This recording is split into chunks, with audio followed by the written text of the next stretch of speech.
Bucks 1976. The Tampa Bay Buccaneers enter the NFL in 1976 as an expansion team and promptly lose every single game. They finished the year 0-14, shut out in 5 separate contests, and averaged fewer than 9 points per game. Their offense gains just 3,193 total yards across the season, dead last in the league, while the defense allows 412 points, third worst in the NFL. Rookie quarterback Parnell Dickinson completes only 43.8% of his passes, with 0 touchdowns and 5 interceptions. The team scores just 9 passing touchdowns all year, fewer than several individual players. Head coach John McKay famously quips, "We couldn't score with a fistful of dollars in a house of ill repute," a line that captures the season's humiliation. The Bucks' losing streak doesn't stop in Week 14. It carries into the 1977 season, reaching 26 games before finally breaking. The front office attempts to blame injuries, but poor drafting and a shallow roster are the real culprits. The NFL's newest team becomes its most ridiculed, setting a standard for futility that haunts the franchise for years. Colts 1981. The 1981 Baltimore Colts finished the season 2-14, but the record doesn't tell the full story. They surrender 533 total points, an NFL record at the time, and finish dead last in scoring defense. From weeks 5 to 7, the offense fails to score a single point, racking up 3 straight shutouts. Their starting quarterback, Burt Jones, manages just 3 touchdown passes all year before being benched. The team gives up 40 or more points 5 times across the season. Head coach Mike McCormick loses the locker room by mid-season and is fired after the year ends. The low point comes in Week 16, when the Colts lose 29-3 to the Dolphins in front of a half-empty Memorial Stadium. Baltimore fans, already frustrated by ownership's threats to relocate, begin openly booing management. The front office blames the defensive collapse on a lack of talent, but critics point to poor drafting and aging starters. Oilers 1983. The 1983 Houston Oilers collapsed to a 2-14 finish under head coach Ed Biles, then interim Chuck Studley. Their defense ranks dead last in points allowed, surrendering 460 over the season, an average of 28.8 per game. Meanwhile, their offense manages just 251 total points, failing to keep pace in nearly every contest. Veteran quarterback Ken Stabler, at age 38, throws in 9 touchdowns against 18 interceptions and struggles with consistency all year. The Oilers lose 11 straight games from Week 3 to Week 13, including 4 by margins of 20 or more. At the center of the disaster is a porous defense that gives up 30-plus points 7 times and finishes last in nearly every major category. Opponents rack up 2,700 rushing yards against them, while Houston's pass defense allows over 7.7 yards per attempt. Locker room morale deteriorates, and local media begins speculating about a total rebuild by mid-November. The franchise ends the season with back-to-back blowouts and a total roster overhaul looming. Cowboys 1989. Jimmy Johnson's NFL debut crashes to a 1-15 record, the worst in Cowboys history. The lone win comes in Week 9, a 13-3 slog against Washington, where the defense forces 3 turnovers. Rookie quarterback Troy Aikman starts 11 games and throws 9 touchdowns against 18 interceptions, absorbing 60 sacks behind a collapsing offensive line. Dallas averages just 204 yards per game through the air and finishes with the league's second worst point differential at -198. Their average loss margin across the season hovers around 17 points.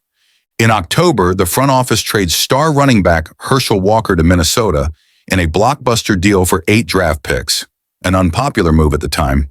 The team ends the year with 5 consecutive double-digit losses and major questions about its leadership, roster, and direction.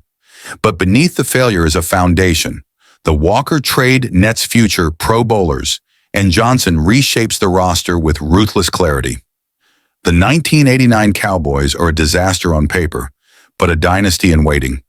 Patriots 1990. Rod Rust's first and only season as Patriots head coach spirals into a 1-15 catastrophe. The team finishes dead last in the league in point differential, getting outscored 446-181 across 16 games. Quarterback Mark Wilson appears in 10 games and manages just 10 touchdown passes against 16 interceptions, while the offense fails to break 21 points in all but 2 outings. New England's lone win comes in Week 2 against the Colts, followed immediately by a 13-game losing streak to close the year. They allow 38 or more points 5 separate times, including a 56-3 humiliation at the hands of the Bills. The dysfunction spreads beyond the scoreboard. Players openly boycott Russ's final team meeting, while veterans like Irving Fryer later described the locker room as totally lost. Attendance plunges as fan protests mount at Foxborough Stadium. The front office fires Russ before Black Monday even arrives, making his tenure one of the shortest in franchise history. Seahawks 1992. Seattle bottoms out in 1992 with a 2-14 record, the worst in franchise history. Their offense becomes historically inept, managing just 140 points across 16 games, the lowest total by any team in a non-strike season since 1977. They score 10 or fewer points in 6 different games and fail to reach the end zone at all in 5 of them.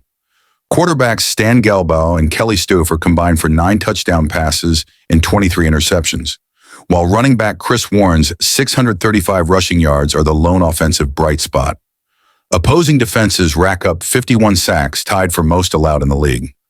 Head coach Tom Flores, who once led the Raiders to 2 Super Bowl wins, is fired at season's end. The front office pins its future on Notre Dame quarterback Rick Mirer, selecting him 2nd overall in the 1993 draft. Fans cling to the hope that Mirer will revitalize a roster ranked dead last in almost every offensive category. Rams 2009. The 2009 St. Louis Rams collapsed to a 1-15 record, matching the worst single-season mark in franchise history. Their offense grinds to a halt, averaging just 10.9 points per game, the lowest in the league by a full field goal. The quarterback room turns in a revolving door. Mark Bulger starts 8 games, Kyle Bowler gets 4, and rookie Keith Null finishes the season.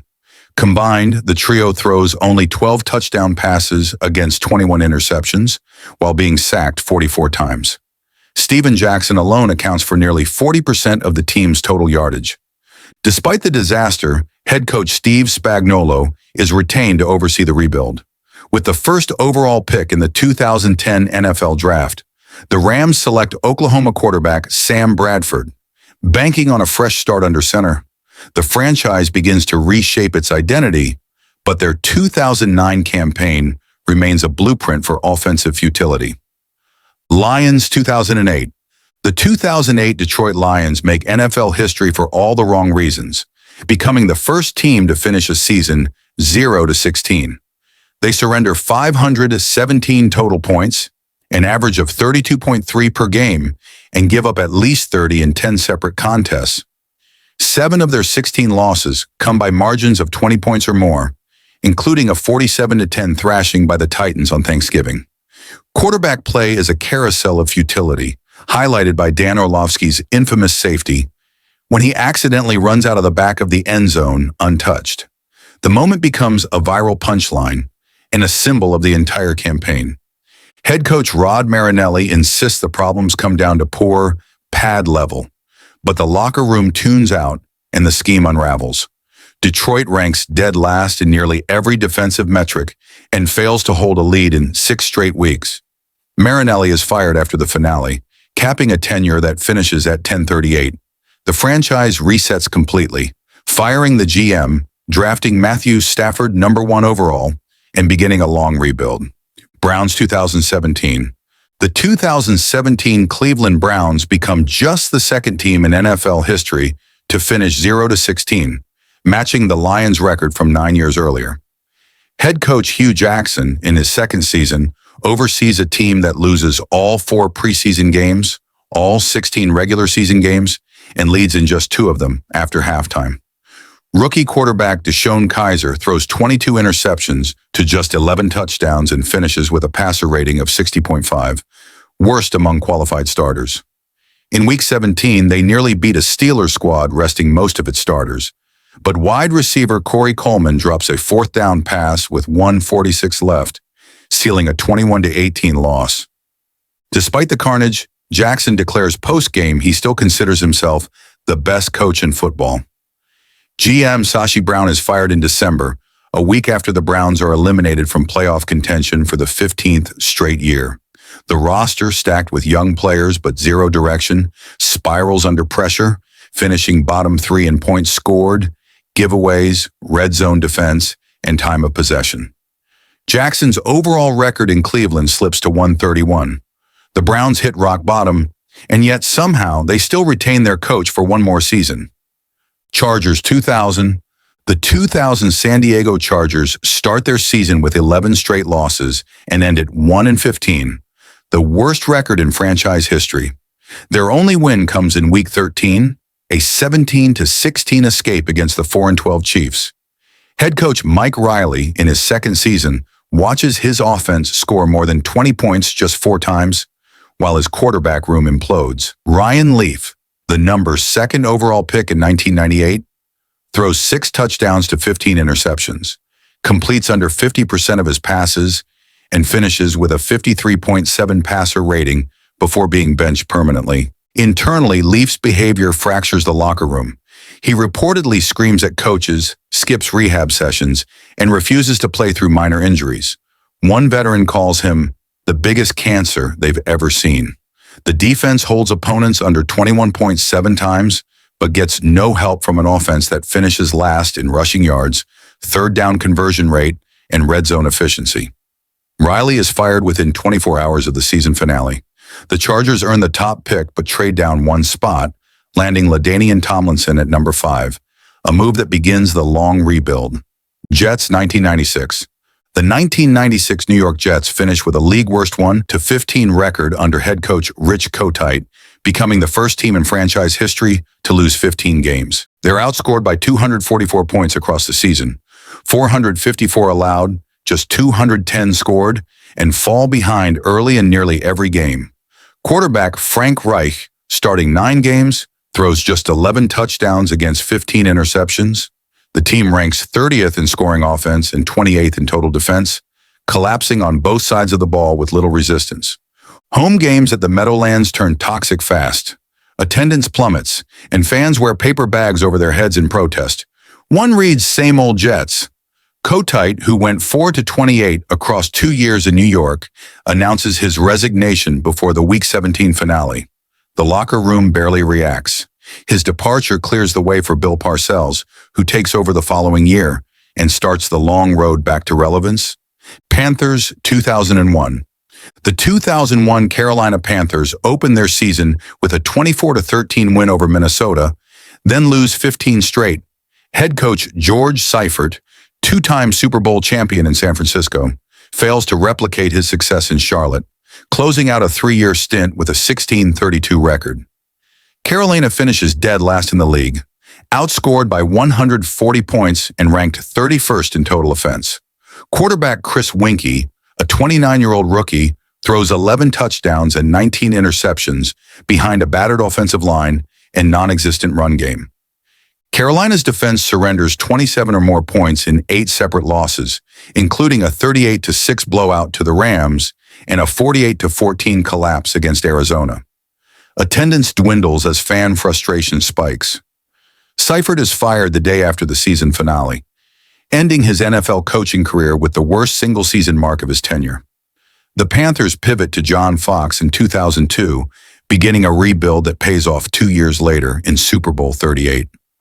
Raiders 2006. Art Shell returns to the Raiders sideline in 2006 after a 12-year absence and oversees one of the worst offenses of the modern era. Oakland finishes 2-14, dead last in the AFC, and scores just 168 total points across 16 games. The offensive line allows a league-high 72 sacks, rotating between Andrew Walter and Aaron Brooks under center as both struggle to stay upright. The team ranks 32nd in total offense, 31st in first downs, and last in yards per play. Despite a defense that ranks top 5 in yards allowed, the offense collapses repeatedly. Oakland loses 9 games by double digits and posts 4 games with 3 or fewer points. Shell is fired, again, after the season, and Al Davis uses the 2007 number 1 pick on LSU quarterback Jamarcus Russell. Jaguars 2012. Jacksonville enters 2012 with low expectations and still falls short. The Jaguars finished 2-14 under head coach Mike Mularkey, who lasts just one season. Quarterback Blaine Gabbert, the 10th overall pick in 2011, regresses sharply, throwing for just 9 touchdowns across 10 games before getting benched. Jacksonville scores only 255 total points, less than 16 per game, and gives up 412, the third worst differential in the league. Home fans stay away in droves. Everbank Field posts the worst average attendance in the NFL that year, and by December, local TV blackouts are routine. The team loses 8 straight to end the season and finishes 0-8 at home. Mularkey is fired in January, and the franchise drafts 3rd overall for the 2nd year in a row. If you enjoyed this, I'm going to be posting a lot here. I would greatly appreciate it if you could subscribe. Thanks for watching.